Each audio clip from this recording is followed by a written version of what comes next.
తిరుపతి జిల్లా సూలూరుపేట పట్టణంలోని ఎంఆర్ఓ కార్యాలయంలో కాంపౌండ్ వాల్ నిర్మాణంపై మాజీ ఎమ్మెల్యే కిలివేటి సంజీవయ్య అధికారులపై తీవ్ర స్థాయిలో విమర్శలు చేశారు. కాంపౌండ్ వాల్ నిర్మించడానికి నిధులు ఎక్కడి నుండి వచ్చాయో తమకు తెలియజేయాలని, ఎన్నో ఏళ్లుగా ఎంపీడీఓ కార్యాలయానికి ఉన్న మార్గాన్ని ఇప్పుడు ఎలా గోడ కట్టి మూసివేస్తారని ఆయన ఎంఆర్ఓ కార్యాలయం అధికారులను ప్రశ్నించారు. కాంపౌండ్ వాల్ నిర్మాణం విషయంను కలెక్టర్ దృష్టికి సైతం తీసుకువెళ్లనున్నట్లు ఆయన తెలియజేశారు.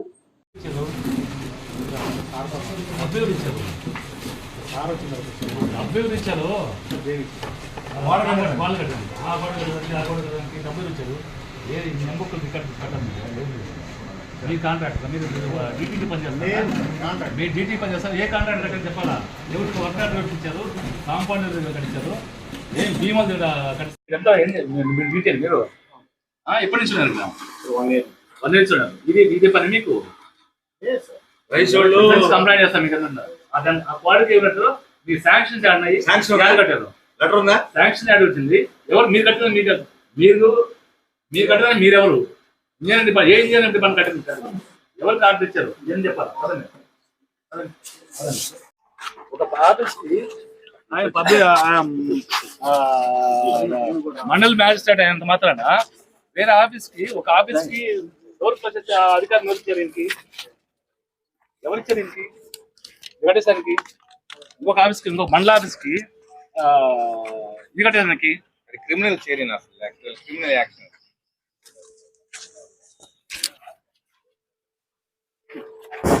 వాళ్ళు ఇష్టానుసారం కట్టారు.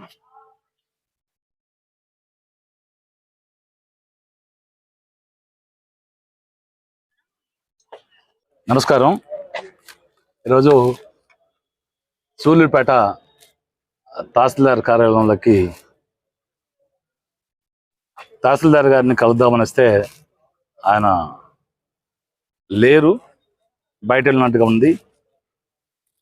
కారణం ఏంటంటే, నేను కూడా ఇక్కడే పుట్టాను, పెరిగాను. నా చిన్నప్పటి నుంచి ఎన్నోసార్లు ఇక్కడ మండల వ్యవస్థ రాకముందు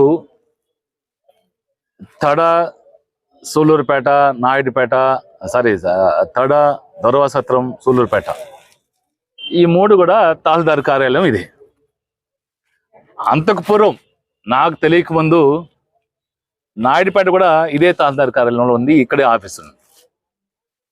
ఇది అంతా ఒక ప్రెమిసెస్, తహసీల్దార్ కార్యాలయంలో ఒక ప్రెమిసెస్. నేను చిన్నప్పటి నుంచి కూడా వస్తూ ఉన్నా. సర్టిఫికేట్లకి, ఎస్సీ సర్టిఫికేట్లు ఎన్ని కావాలంటే, క్యాస్ట్ సర్టిఫికేట్ కొరకు, ఇన్కమ్ ట్యాక్స్ కొరకు నేను చిన్నప్పుడు కూడా వచ్చి తీసుకునేవాడిని. ఈ పాత మీరు ఏదైతే పాడుపడిపోయి ఉందో, ఈ దీంట్లో తహసీల్దార్ గారు ఉండేవాళ్ళు, ఆ పక్కన సబ్ ట్రెజరీ ఉండేది, ఆ పక్కన సబ్ జైలు ఉండేది.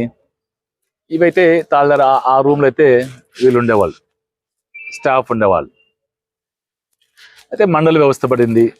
మండల వ్యవస్థ వచ్చిన తర్వాత ఈ తహసీల్దార్ కార్యాలయం ఇక్కడే ఉంటూ, మండల పరిషత్ కార్యాలయం కూడా ఇదే ప్రెమిసెస్లో కట్టడం జరిగింది.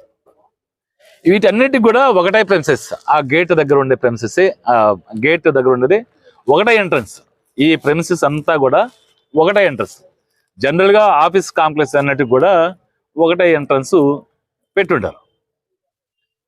మరి ఎందుకో ఎలక్షన్ కోడ్ వచ్చిన తర్వాత తహసీల్దార్ గారు గుంటూరు జిల్లా నుంచి వచ్చారు. ఆయన వచ్చిన తర్వాత ఆయన కొద్దిగా ఈగోయిజం ఉన్నట్టున్నది, కాస్త హై హ్యాండ్నెస్.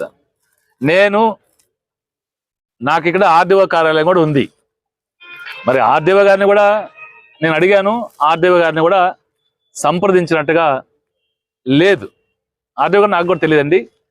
నేను 3 రోజులు లేను, నేను ఈరోజు వచ్చేప్పటికి కట్టేశానని తెలుస్తుంది. దాన్ని చర్య తీసుకున్నామని ఆర్డీఓ గారు కూడా చెప్పడం జరిగింది. అసలు ఎందుకు కడుతున్నాడో అర్థం కాని పరిస్థితి. సబ్ రిజిస్ట్రార్ కార్యాలయంకి వీరికి మధ్యలో గోడ కట్టేశారు. ఈ ఎలక్షన్ కట్టేస్తే అప్పుడే నేను దాన్ని వారించా, కట్టకూడదండి, ఒకే ప్రెమిసెస్ కదా, ఎందుకు కడుతున్నారు వాళ్ళని? సార్, ఎలక్షన్ కోడ్ ఉంది, ఇక్కడ ఆర్డీఓ ఆఫీసులో నామినేషన్ చేసేదానికి అనువైన వాతావరణం లేదు, తహసీల్దార్ కార్యాలయం పెట్టాము, అక్కడంతా ఆఫీసులు ఉన్నాయి, ఇక్కడ వాళ్ళు వీళ్ళు వస్తే బాగుండదేమో, చుట్టుపక్కల నుంచి రాకూడదు సార్, ఒక దీనికి ఇది కావాలి అంటే వచ్చే ఆస్కారం కూడా లేదు. ఎందుకంటే ఒకటే ఎంట్రన్స్. ఆ ఎంట్రన్స్ ఎవరైనా అడిగి వస్తారంటే సబ్ రిజిస్టర్ కార్యాలయానికి వస్తారంటే ఓకే, దానికి ఆ రోజు టెంపరీగా ఇదిగో ఇక్కడ ఉన్నాయి చూడండి, ఇది దొరికిపోయా, ఈ ఫెన్సింగ్ కట్టారు, ఓకే ఫెన్సింగ్ కడుతున్నాం సార్ అంటే టెంపరీగా ఫెన్సింగ్ కడుతున్నాము, వాళ్ళు ఫ్లోటింగ్ లేకుండా రిజిస్టర్ ఆఫీస్కి వచ్చేవాళ్ళు, ఇక్కడ నామినేషన్ చేసేవాళ్ళు అందరూ కలవకుంటే బాగుంటుందేమో అని చెప్పారు నాకు. మరి ఎంపీపీ గారు కూడా తహసీల్దార్ గారిని అడిగినట్టున్నారు అదే విషయం. అయితే ఆయనకి కూడా చెప్పినట్టున్నారు. ఆయనకి ఈ ఆఫీసు మొత్తం కూడా క్లోజ్ చేసేయాలని అన్నారు. అదెట్టు క్లోజ్ చేస్తామండి? దీనికి మెయిన్ ఎంట్రన్స్ ఇదే. మండల పరిషత్ కార్యాలయము సూలూరుపేట మండల పరిషత్, ఇది ఎంట్రన్స్. ఆ సైడ్ కూడా టెంపరీ పెట్టుకున్నాం. ఎందుకంటే ఈ ఎలక్షన్ కోడ్ ఉందని, ఇబ్బంది ఉందని పెట్టుకోండొచ్చు. సరే, దాన్ని వదిలేసాం. మరి పర్మనెంట్గా ఎలక్షన్ అయిన వెంటనే, రిజల్ట్స్ వచ్చిన వెంటనే పర్మనెంట్ గోడ కట్టేశారు. ఎంత ఇబ్బంది చూడండి. సబ్ రిజిస్టర్ ఆఫీస్కి వచ్చేవాళ్ళు అటు తిరుగు రావాలి, వెహికల్స్ రావాలంటే కష్టము, మరి దానికి కట్టేశారు. ఈ నిన్నటి రోజు ఆదివారం రోజు ఎండిఓ కార్యాలయానికి ఆయనలాగే, ఒకవేళ తహసీల్దార్ గారు మండల తహసీల్దార్ అయినా, మండల పరిధి ఆయన కూడా, ఒకవేళ ఎగ్జిక్యూటివ్ పవర్స్ ఉంటాయి, అతని ఇష్టానుసారం చేస్తాను కాదు.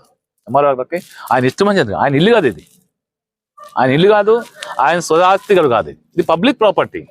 పబ్లిక్ ప్రాపర్టీలో ఒక మండల మ్యాజిస్ట్రేట్ అనే వ్యక్తి గోడలు కట్టే ముందు అసలు ఆయన ప్రెమిసెస్ ఏంది, ఆయన స్థలం ఎక్కడుంది, ఎక్కడ వరకు ఆయన స్థలం ఉంది, ఎక్కడ కట్టుకోవాలి, మరి కట్టిన తర్వాత వాటికి ఈ ఎంపీడీఓ కార్యాలయానికి వేయట, ఆ వే చూపించాల్సిన బాధ్యత కూడా ఆయనకు ఉంది. వెనక ఎంపీడీఓ కార్యాలయం వెనక సబ్ జైలుకి సంబంధించింది, అది సబ్ జైలుకి సంబంధించింది. గోడ పడిపోయింది కాబట్టి నడుస్తున్నా దాంట్లో, ఆ గోడ పడిపోయింది కాబట్టి తిరుగుతున్నారు. ఏమనుకుంటున్నారు అంటే ఈ ప్రభుత్వంలో ప్రైవేట్ ఆస్తులు ధ్వంసం చేయడం కాదు, ప్రభుత్వ ఆస్తులు కూడా మా ఇష్టానుసారం చేస్తాము, మేము అనుకున్నదే రాజ్యాంగం అన్నట్టుగా నడుస్తున్నాయి. కానీ అంటే ప్రభుత్వానికి కూడా కంట్రోల్ లేనట్టుగా ఉంది. తహసీల్దార్ గారిని ఫోన్లు అడితే మీరు కూడా విన్నారు, నాకు ప్రైవసీ దెబ్బతింటున్నాను సార్. ఏం ప్రైవసీ ఉంది? ఆయన ఆఫీస్లో కూర్చుంటారు, ప్రైవసీ ఏముంది అంటే వీడికి ఎవరు వస్తున్నారు? పబ్లికే వస్తారు. పబ్లిక్ వచ్చేవాళ్ళు ఇదికన్నా దొంగలు వస్తున్నారా, స్మగ్లర్స్ వస్తున్నారా, ఇక్కడికేమన్నా ఏదైతే బియ్యం అక్రమ రవాణా చేస్తున్నారో వాళ్ళు వస్తున్నారా? అసలు ముందు తహసీల్దార్ గారు ఒకటి చెప్పాలా, ఈ కాంపౌండ్ వాల్ కట్టేదానికి ఎక్కడైనా శాంక్షన్స్ ఉన్నాయా? శాంక్షన్స్ తీసుకున్నారా? ఆ శాంక్షన్ తీసుకున్న తర్వాత తహసీల్దార్ గారు అయితే సొంతంగా డబ్బులు ఆయన చేతిలో పెట్టి కట్టేదానికి లేదు. ఇంజనీరింగ్ డిపార్ట్మెంట్ ఉన్నాయి, ఇక్కడ పంచాయతీరాజ్ డిపార్ట్మెంట్ ఉంది, R&B ఉంది. పంచాయతీరాజ్కో R&Bకో ఎవరికో వరకు ఇంట్రెస్ట్ చేయాలి, వర్క్ డిపాజిట్ వర్క్ ఇవ్వాలా. అయ్యా ఈ కాంపౌండ్ కట్టాలంటే దీన్ని ఎస్టిమేట్ వేయండి, ఎస్టిమేట్ శాంక్షన్ చేసుకోవాలి. మీ దగ్గర ఏదైనా ఫండ్స్ ఉంటే కలెక్టర్ గారి దగ్గర, RDO గారి దగ్గర పర్మిషన్ తీసుకోవాలి. ఒకవేళ మీ దగ్గర కూడా ఇంట్రెస్ట్ అమౌంట్ ఉంటే, మీ తహసీల్దార్ ఆఫీస్లో కూడా ఏదైనా అమౌంట్ ఉంటే దాన్ని కూడా ఒక రికార్డ్ తయారు చేసుకోవాలి. వాళ్ళకి ఇంట్రెస్ట్ చేయాలి, వాళ్ళు కట్టాలి. అంటే ఈ కాంపౌండ్ వాళ్ళకి ఎంత ఖర్చు పెట్టారు, ఎక్కడి నుంచి ఖర్చు పెట్టారు అంటే ఈ అక్రమ రవాణా చేసే బీమాలు కట్టారా, లేదంటే లిక్కర్గా చేసేవాళ్ళు కట్టారా, లేకపోతే మట్టి దోళ్ళు కట్టారా, లేదా ఇసుక దందా చేసేవాళ్ళు కట్టారా? ఎవరు కట్టించారు దీన్ని? ఇది నిగిదాల్సిన అవసరం ఉంది. కలెక్టర్ గారు కావచ్చు, జాయింట్ కలెక్టర్ కావచ్చు, RDO గారు కావచ్చు, ఎవరైనా అధికారులు, పై అధికారులందరూ కూడా దీన్ని కాంపౌండ్ వాళ్ళు కట్టేదానికి నిధులు ఎక్కడి నుంచి వచ్చాయి, ఎక్కడ శాంక్షన్స్ వచ్చాయి, ఎవరికి ఇంట్రెస్ట్ చేసి ఎవరు కట్టారు, అసలు ఎంత అమౌంట్ కట్టారు, దీనికి ఎంత డ్రా చేశారు, ఎంత చేసి చెప్పాల్సిన అవసరం ఉంది కావచ్చు. ఒక ప్రభుత్వ కార్యాలయానికి ఇంకొక ప్రభుత్వ అధికారి దోవ మూసేశాడంటే ఇంతకన్నా సిగ్గుచేటైన విషయం ఇంకోటి లేదు, ఇంతకైనా దుర్మార్గం ఇంకోటి లేదు.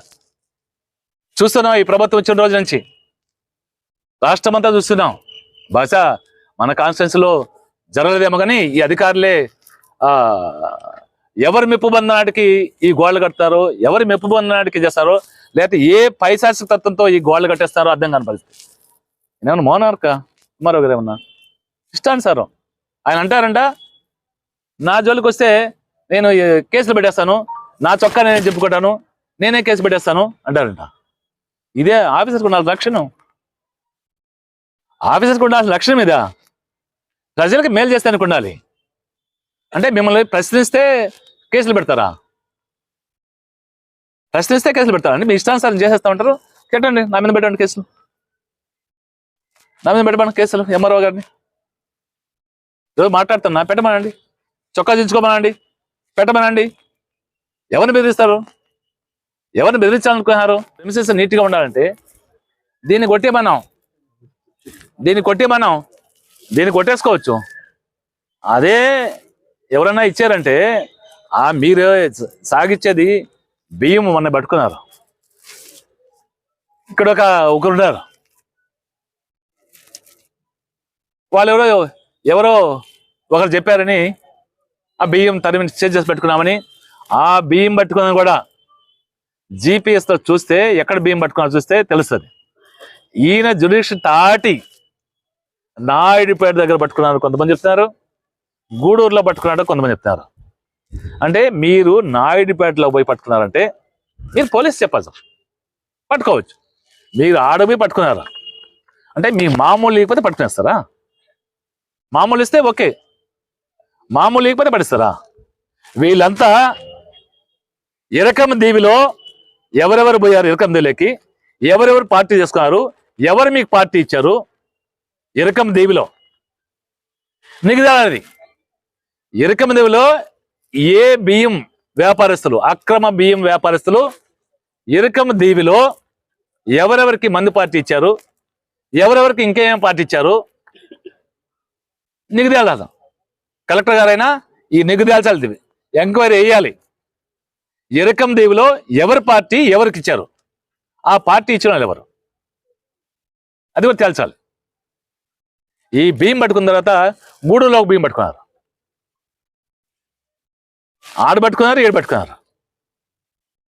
రోజు ఏంది ఇది? మేము వాటిని కూడా పెద్ద పట్టించుకోవాలా. ఏదంటే ప్రజలు చూస్తూ ఉన్నారు, ఓ రోజుకి తెలుస్తుంది. ప్రజలకు సంబంధించిన ఆస్తికి, ప్రజలకు సంబంధించిన ఆఫీస్కి గోడలు కట్టేస్తే చూస్తూ ఉన్నారంటే ఏమి ఈ ప్రభుత్వం బుద్ధి నిద్రపోతుందా? కాబట్టి ఇది సమక్యం, ఇది మంచిది కాదు. ఇది ప్రజాస్వామ్యంలో మంచి పద్ధతి కాదు. ఆఫీసులు కూడా మూత పెడుతున్నారంటే ప్రభుత్వం మొద్దు నిద్ర లేయాలి, మంచిది కాదు.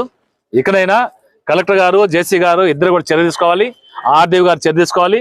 వెంటనే ఈ గోడ తొలగించుకోకపోతే మాత్రం ఇక్కడ ఖచ్చితంగా ప్రజా పోరాటం జరుగుతుంది. ఈ ఆఫీస్కి దోవ ఎక్కడి నుంచో ఆర్డీఓ గారు చూపించాలి, కలెక్టర్ గారు చూపించాలి. దోవ ప్రధాన మార్గం ఏ విధంగా చూపించారు ఉండాలి కదా, ప్లాన్ ఉండాలి కదా, ప్రభుత్వం వాళ్ళ దగ్గర ఉండాలి కదా, వెరిఫై చేయాలి, దాని దోవ ఏర్పాటు చేయాలి. మాకేం ప్రాబ్లంలా, అది జైలుకి సంబంధించిన స్థలం. అది మీరు అట్టే అంటారా? రైట్. ఇక్కడ జరిగే దందాలన్నీ తెలుస్తున్నాయి. ఎంఆర్ ఆఫీస్లో ఇక్కడికి వచ్చే స్మగ్లర్స్ వస్తారు, బియ్యం స్మగ్లర్స్ వస్తారు, ఎర్రసందం స్మగ్లర్స్ వస్తారు, మందు చేసే వాళ్ళు వస్తారు, అందరూ వస్తారు. ఇక్కడికి వచ్చినప్పుడు బాగుండదు, ప్రజలకి ఎంత తెలిస్తే వాళ్ళ వచ్చేవాళ్ళు అందరూ తెలిస్తే ఇబ్బంది అవుతుందేమో అని ఆలోచన చేస్తారేమో. పర్వాలేదు, ఆ దందాలు తాగించుకుంటే మాకేం అభ్యంతరం లేదు, ప్రజలు చూసుకుంటారు ఆ దందాలన్నిటికీ. మేము కూడా తర్వాత మేమేం చేయాలి మేము కూడా చూస్తాం. ఈ ఎంపీడీఓ కార్యాలయానికి దోవెట్టి వెళ్ళాలో ఆ మార్గాన్ని, రాజమార్గాన్ని చూపించాల్సిన బాధ్యత ఆర్డీఓ గారి పైన ఉంది, కలెక్టర్ గారి పైన ఉంది. మరి ఏం చర్యలు తీసుకుంటారో చూసి తర్వాత నిర్ణయం తీసుకుంటాం. మేము తదుపరి కార్యాచరణ తొందరలో చెప్తాము. ఈ దోవని ఏర్పాటు చేయకపోతే ఇవ్వాల్సింది, అధికారులు కూడా ఇవ్వాల్సిందా? ఆర్డీఓ గారు అడిగాము, ఆర్డీఓ గారు ఏం చెప్పారు, నాకు కూడా నన్ను నోటీస్ కూడా లేదు సార్, అది ఓపెన్ చేపిస్తామని చెప్పారు. సరే చూద్దాం, ఓపెన్ చేయకపోతే ఏం చేస్తారో చూద్దాం. ఈ 27 సెంట్లకి దోవిధం వాళ్ళే చూడాలా, వాళ్ళే చెప్పాలి, వాళ్ళే చూడాలి, వాళ్ళే చెప్పాలి. మొన్న లెక్క కుదరక రాత్రులు పట్టుకున్నారు. లెక్క కుదరక ఎవరెవరు పోయారు? ఎంఆర్ఓ గారు ఒక్కరే పోయారని వచ్చింది. ఎంఆర్ఓ గారు ఒక్కరే ఎందుకు పోయాడు? పోలీసుని తీసుకెళ్ళాలి కదా, లేకుంటే ఆఫీస్ స్టాఫ్ని తీసుకెళ్ళాలి కదా. మీకు ఇన్ఫర్మేషన్ అప్పుడప్పుడు రాలేదు కదా, ఇన్ఫర్మేషన్ వచ్చింది కదా, ఎందుకు పోలీసులు తీసుకోలేదు? థర్డ్ పర్సన్ ఎందుకు తీసుకోలేదు? ఒక్కరే ఎంఆర్ఓ గారు డ్రైవింగ్ చేసుకొని పోయి అంత సాహసం చేయాల్సిన అవసరం వచ్చింది అంటే మీకు లెక్క కుదరక పట్టుకున్నారా పోయి? ఎందుకు పట్టుకోవాల్సి వచ్చింది? గూడులో బట్టి బేరం కుదరలేదా? బేరం కుదరకపోతే కదా, లేకుంటే ఇంకొక అధికారం తీసుకోవాలి కదా. నాయుడు పెట్టి పట్టుకొని చేసి పట్టుకున్నాడంటే ఇదే జరుగుతా ఉంది. ఇది జగన్ సత్యం జరుగుతా ఉంది, పట్టుకోవచ్చు. ఇంతకుముందు మేము అధికారంలో ఉన్న కూడా జరుగుతూ ఉంది, మేము జరగలేదని చెప్పట్లా, పట్టించాము చాలాసార్లు ఇదే అధికారులు చెప్పాము. ఇదే అధికారుల యొక్క అలసత్వం వల్ల పట్టుకోవాలా, నేమే పట్టుకోలేం కదా. చెప్తా ఉన్నా, అప్పుడప్పుడు పట్టుకున్నారు, అప్పుడప్పుడు వదిలేశారు. పట్టుకున్న బియ్యాన్ని కూడా సివిల్ సప్లైస్ గోడౌన్లో పెడతారు, ఆ గోడౌన్లో కూడా తరలిస్తారు, ఇష్టానుసారం పెడతారు, తరలిచ్చేస్తారు. ఇది కూడా కలెక్టర్ గారు, జేసీ గారు, జాయింట్ కలెక్టర్ గారు నిగ్రహాల్సిన అవసరం ఉంది. అసలుకి ఎన్ని బియ్యం పట్టుకున్నారు, అవి ఎక్కడ స్టాక్ చేశారు, ఏం చేశారు, ఆ లెక్క కూడా తెలిసాల్సిన అవసరం ఉంది. గారికి ఒక రిప్రజెంటేషన్ కూడా ఇచ్చా, జేసీ గారికి, వాళ్ళకి లాస్ట్ టైంలోనే. అక్కడ నాయుడుపేటలో ఇదే దందా జరుగుతూ ఉంటే నేనే స్వయంగా ఇచ్చాను కూడా, కంప్లైంట్ చేశాను కూడా. ఈ సివిల్ సప్లైస్లో ఉండాల్సిన రైస్, గోడౌన్లో ఉండాల్సిన రైస్ ఒక ప్రైవేట్ ప్రెమిసెస్లో ఎందుకు పెట్టాల్సి వచ్చింది? టన్నుల కొద్ది బియ్యం ఎందుకు పెట్టాల్సింది? వాళ్ళప్పుడు కూడా ఇచ్చా. మరి దాని మీద కూడా యాక్షన్ ఏం తీసుకొని చూడాలి.